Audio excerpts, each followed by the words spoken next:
أعوذ بالله من الشيطان الرجيم بسم الله الرحمن الرحيم رب اشرح لي صدري ويسر لي أمري واحلل عقدة من لساني يفقه قولي ربي يسر ولا تعسر وتمم بالخير آمين يا رب العالمين.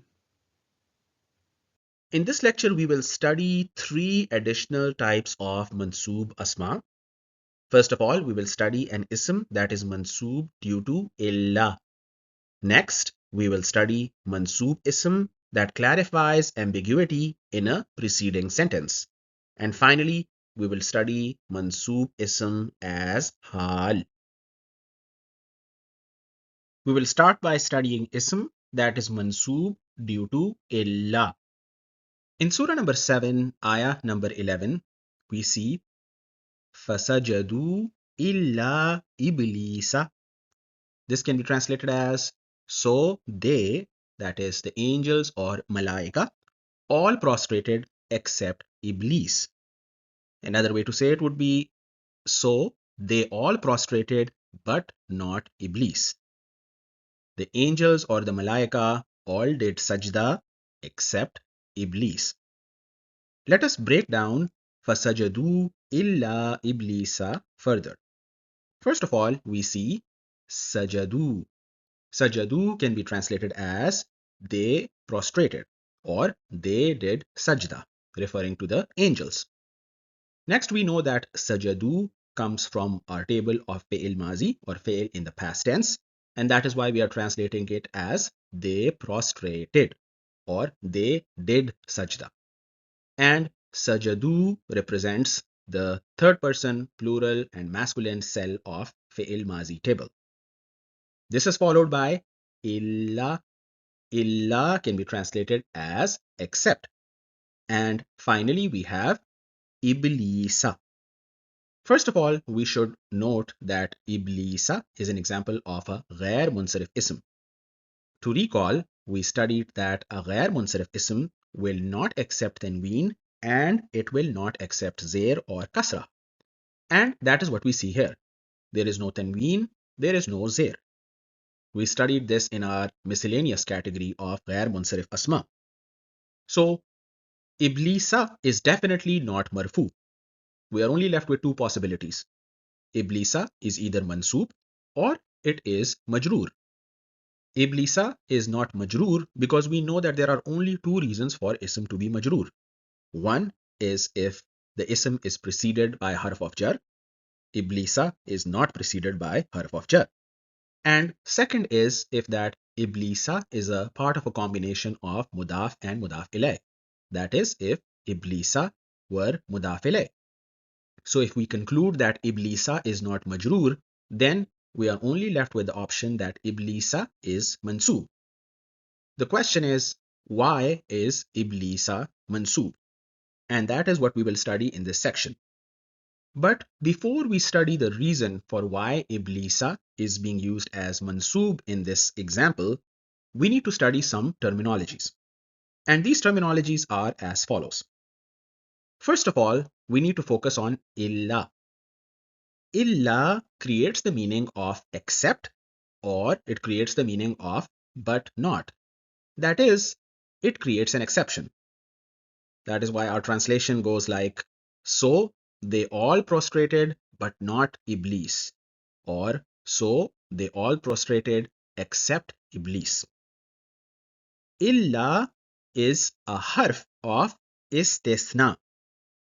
Istithna can be translated as exception. So illa is a harf of istithna which creates exception. Istithna or exception allows us to take one thing out of a general group. So in the example here, Iblis is being excluded or Iblis is being taken out from a group of angels or malaika. Using illa or the harf of istisna, we are taking Iblis out of a general group of malaika or angels. We have two more terminologies. The one who is not included is called mustathna. So in our example here, Iblis is being taken out Iblis is being excluded, Iblis is not included, therefore Iblis will be called mustathna in grammatical terms. And the included group is called mustathna minhu. Mustathna minhu. The included group in this example is the group of malaika or the group of angels, and grammatically this group will be called mustathna minhu. So if we look at fasajadu illa iblisa, sajadu is they prostrated, referring to the angels, and in this example sajadu represents mustathna minhu. Illa is the harf of istithna or the harf of exception. Illa helps us create the exception, and iblisa is excluded, or we can say iblisa is not included because of the effect of illa, and iblisa will be called mustathna. So the terminologies that we have learned include an included group, an excluded entity, and the harf of exception. The included group will be called mustathna minhu. The harf of exception is called harf of istisna, and the excluded entity is called mustasna.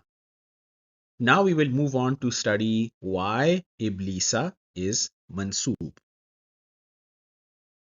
In the previous section, we studied fasajadu illa iblisa, and we determined that sajadu will be called mustasna minhu or the included group. Illa is the harf of istisna or the harf of exception, and iblisa will be called mustasna or iblisa will be the excluded entity. Now we come to explore the reason why iblisa is mansub. Let us study the following. Please note that illa is used to create an exception. The ism following illa must be mansub if it meets certain requirements. So iblisa is the ism that is following illa, and it will be mansub only if certain requirements are met. The first requirement is that illa is preceded by a sentence that is positive, meaning that the sentence before illa does not involve negation. We look at sajadu, which comes before illa, and we see that sajadu does not involve negation. Sajadu can be translated as they all prostrated. This statement or this sentence does not involve negation. So our first requirement is met. Once again, illa is used to create an exception, and the ism that follows illa will be mansub if two requirements are met. And the first requirement is that the statement or the sentence before illa should be a positive sentence. That is, it should not involve negation. And the second requirement or the second condition is that the mustasna minhu or the included group is mentioned. The mustasna minhu or the included group is mentioned, which is they, that is referring to the angels or malaika. So when we look at sajadu, that is referring to the angels or that is referring to the malaika, and clearly sajadu is mentioned, and therefore our second requirement is also met, and only when these two conditions or these two requirements are met, then the ism that follows illa will be mansub. To summarize, illa is a harf of exception or harf of istisna. Illa is used to create exception. The ism that follows illa must be mansub if two conditions are met. The first condition is that the statement or the sentence before illa does not involve negation. And the second condition is that the mustasna minhu or the included group is mentioned. In the case of fasajadu illa iblisa, illa is the harf of exception or harf of istisna. Iblisa is mustasna or the excluded entity, and sajadu is mustasna minhu or the included group. In the case of fasajadu illa iblisa, Iblisa is Mansub because it comes after illa and our two requirements are met. First of all, the jumla before illa is not a negative jumla. It does not involve negation. And secondly, the mustasna minhu or the included group is mentioned. Here is a summary table of the terminologies that we have studied today. Mustasna minhu is the included group. Illa is the harf of exception or the harf of istisna, and mustasna is the entity that is not included. We further studied that mustasna or the excluded entity will be mansub if the sentence before illa does not involve negation and if the included group is mentioned. Please note that such a mansub ism is called mustasna bi illa. This mansub ism, that is Iblisa, will be called mustasna bi illa. Mustasna bi illa is an ism that has been made mustasna or an ism that has been excluded from a group using illa. So we have yet another terminology here, and that is mustasna bi illa. That is an ism that has been made mustasna or an ism that has been excluded from a group using illa. And mustasna bi illa will be mansub if the sentence before illa does not involve negation and the included group is mentioned. Let us look at another example of mustasna bi illa. Here we have a jumla which is zahabat tullabu. The students went. Zahaba is fi'il mazi and we are showing the fa'il as marfu here, which is at-tullabu. We can take zahabat tullabu and convert it into zahabat tullabu illa zaidan. The students went except Zaid. Let us break this down further. In this particular example, zahabat tullabu does not have any negation. Secondly, it is followed by illa, which is the harf of exception or harf of istisna. And then finally, we see zaidan, which is mansub. We clearly see here that zaidan is coming after illa and zaidan is mansub. And we studied that an ism following illa will be mansub if two conditions are met. First of all, the jumla before illa should not have negation in it. And in the case of zahabat tullabu, there is no negation. So we meet our first criteria. And the second requirement is that the mustasna minhu or the included group is mentioned. And in the case of zahabat tullabu illa zaidan, the mustasna minhu or the included group is clearly mentioned. The students went except Zaid. Zahabat tullabu illa Zaidan. Zaidan is coming after illa. Zaidan is mansub because it meets the requirement for it to be mustasna bi illa. Next, we will study about a particular type of mansub ism that clarifies ambiguity in a preceding sentence. We will use the following example from Surah number 28, ayah number 34 of the Holy Quran. Huwa afsahu minni. In reference to Hazrat Harun alayhi salam, Hazrat Musa alayhi salam said, he is more eloquent than me, or he is more fluent than me. Huwa afsahu minni. He is more eloquent or he is more fluent than me. So this raises the possible questions. Fluent in what? Or eloquent in what? Fluent in writing, fluent in speaking, fluent in a particular language. So there is a possible question that can be raised here. And the ayah clarifies this further. Huwa afsahu minni lisanan. He is more eloquent than me in speech, or he is more fluent than me in speech. So we are getting some clarification on a possible question through lisanan, and we will be looking at lisanan in more detail. First of all, we see that lisanan is a mansub ism. Second, it provides clarification about the jumla preceding it. So the jumla preceding it was huwa afsahu minni, and lisanan provided us with more clarification. He is more eloquent, or he is more fluent than me in speech. So lisanan answers the possible questions. He is more eloquent than me in what way or in what regard?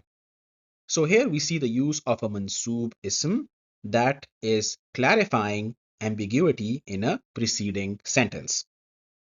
Please note that such a mansub ism is called tam-eez. Tam-eez is a mansub ism which is used to clarify any ambiguity in a sentence. We have the following example from Surah number 67, ayah number 2. الذي خلق الموت والحياة ليبلوكم أيكم أحسن عملا وهو العزيز الغفور.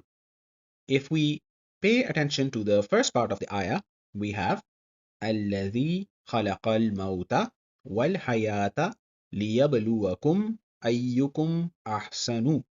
This can be translated as He is the one who created death and life in order to test which of you is best. Now, this can raise some questions. Best in what way? Or best in what regard? And the clarification is provided to us by the mansub ism, that is amalan. What is amalan? Amalan provides us clarification about the preceding sentence. He is the one who created death and life in order to test which of you is best in deeds. So amalan is a mansub ism. It provides clarification about the jumla preceding it, and it performs the role of tam-eez. Next, we will study a mansub ism that describes the condition, state, or circumstance of the fa'il or maf'ul, or sometimes both, at the time of occurrence of the fi'il. The terminology for such a mansub ism is haal. Haal is a mansub ism that describes the condition, state, or circumstance of the fa'il or maf'ul, or sometimes both, at the time of occurrence of the fi'il. Let us look at an example. Here we have dakhala Zaidun fil ghurfati dwahikan. First of all, let us look at dakhala. Dakhala is an example of fi'il, and we are only calling this fi'il and not fi'il plus fa'il because we see that fa'il is going to come later. So this is an example of fi'il mazi, and dakhala can be translated as entered. Now we have fa'il coming after dakhala. Fa'il is Zaidun, Zaid entered. This is followed by fil ghurfati. Fil ghurfati can be translated as into the room, or we can simply say Zaid entered the room. Now we have dwahikan at the end, and dwahikan is mansub. We can see that this ism is written in its mansub form. So what is dwahikan? Dwahikan can be translated as laughing. This is a mansub ism, and dwahikan represents haal. That is, it describes the condition or state of the fa'il when the fail is occurring. So when the fail is occurring, which is entered, at that time, dwahikan describes the condition of the fa'il. Zaid entered the room laughing. Dwahikan or laughing is describing the condition of Zaid as he entered the room. So the fail is entered, and at the time that the fail is occurring, the haal, which is a mansub ism, is helping us understand the condition or state of the fa'il. Once again, Haal is a mansub ism that describes the condition, state, or circumstance of the fa'il or maf'ul, or sometimes both, at the time of occurrence of the fi'l. We will take our example one step further. We have determined at this point that dahikan is a mansub ism, the terminology of which is haal, and haal describes the condition or state of the fi'il or fa'il or both at the time when the fi'il occurred. Now we have this terminology, but what about the terminology for the entity of which condition or state is being described? So the entity which is fa'il or maf'ul or both, whose circumstance, condition, or state is being described, will be called zulhal. So in the example of dakhala Zaidun fil ghurfati dahikan, Zaid entered the room laughing. Dahikan represents hal, which is the mansub ism that describes the state of the fa'il, and the entity whose state or condition is being described, in this case Zaidun, that entity will be called zulhal. So in grammatical terms, in the case of dakhala Zaidun fil ghurfati dahikan, dahikan is hal and Zaidun represents zulhal. Together, hal and zulhal become part of a jumla. So our jumla is dakhala Zaidun fil ghurfati dahikan, and we see that hal and zulhal are coming together to become part of the jumla. And another very important point is that hal will match zulhal in terms of number and gender. So our construction of haal and zulhal in a jumla will be correct when the number and gender of the haal matches the number and gender of the zulhal. If we look at our example of dakhala Zaidun fil ghurfati dahikan, Zaid entered the room laughing. Dahikan is the mansub ism that represents haal and Zaidun represents zulhal. In order for our construction to be correct, the gender and number of the haal must match that of zulhal. So if we look at the gender and number of zulhal, that is Zaidun, Zaidun is singular and masculine. And if we look at the gender and number of haal, dahikan, it is also singular and masculine. So we can conclude that the gender and number of haal matches that of zulhal, and it meets our requirement for this construction to be correct. Similarly, if we were to use the feminine example and say, Dakhalat Zainabu fil ghurfati dwahikatan.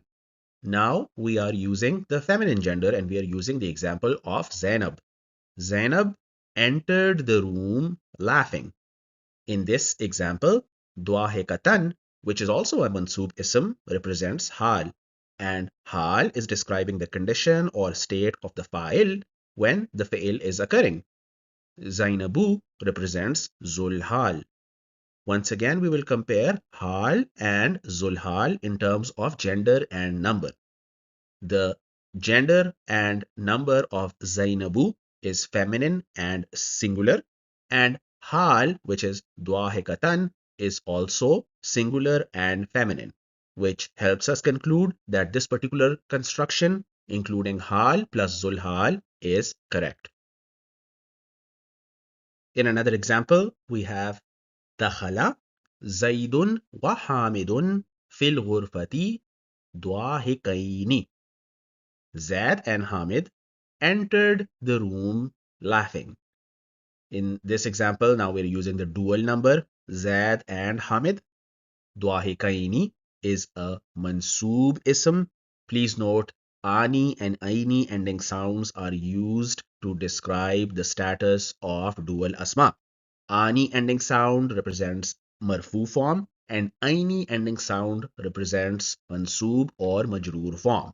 In this case, dwahikaini is representing mansub form since dwahikaini is hal, and zulhal will be Zaid and Hamid, or Zaidun wa Hamidun.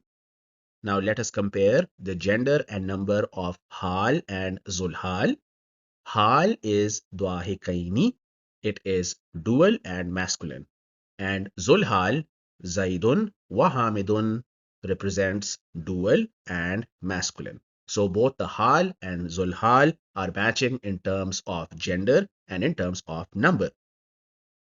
One step further, we have dakhala Zaidun wa Hamidun wa Mahmudun fil ghurfati dwahikina. Now we are dealing with a plural number. Zaid, Hamid, and Mahmud entered the room laughing. Please note that dwahikina is mansub. For masculine non-broken plural, we have the una ending sound or ina ending sound. Una ending sound represents marfu form and ina ending sound represents mansub or majroor form. Dwahikina is mansub because it represents hal. It is describing the state or condition of the zulhal, that in this particular example is the fa'il. So we will now compare the gender and number of hal and zulhal. Zulhal is Zaidun wa Hamidun wa Mahmudun, masculine and plural. And hal, dwahikina, is also masculine and plural.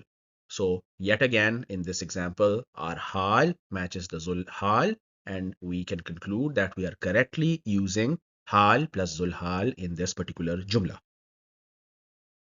We have the following example from the Holy Quran. In Surah number 62, ayah number 11, it is written, Tarakuka qa'iman. They left you, Prophet, peace be upon him, standing. Let us analyze this particular section of the ayah. If we split tarakuka qa'iman into its components, we will have the following results. Taraku represents fi'il plus fa'il. In the case of taraku, fa'il is hum, and taraku can be translated as they left. Fa'il in this case, which is hum, is plural and masculine. Ka represents a mansub personal pronoun. Ka is maf'ul, that is why it is mansub. Ka can be translated as you, and we have the following translation so far. Tarakuka, they left you. Ka is also singular and masculine. Now we have the final component, which is qa'iman. The first thing that we notice about qa'iman is that it is mansub. So qa'iman in this example represents hal. Qa'iman can be translated as standing, and it describes the condition or state of the maf'ul when the fail occurred. So our maf'ul is ka, which can be translated as you. Qa'iman is a mansub ism that represents hal, and ka, which is the mansub personal pronoun, represents zulhal. How do we know that qa'iman is hal and ka is zulhal? The reason is that qa'iman, which is hal, and ka, which is zulhal, match in terms of gender and number. Ka is a mansub personal pronoun that is singular and masculine. Similarly, qa'iman is also singular and masculine. So the hal matches the zulhal, and both hal and zulhal are used together within the jumla. سبحانك اللهم وبحمدك أشهد أن لا إله إلا أنت أستغفرك وأتوب إليك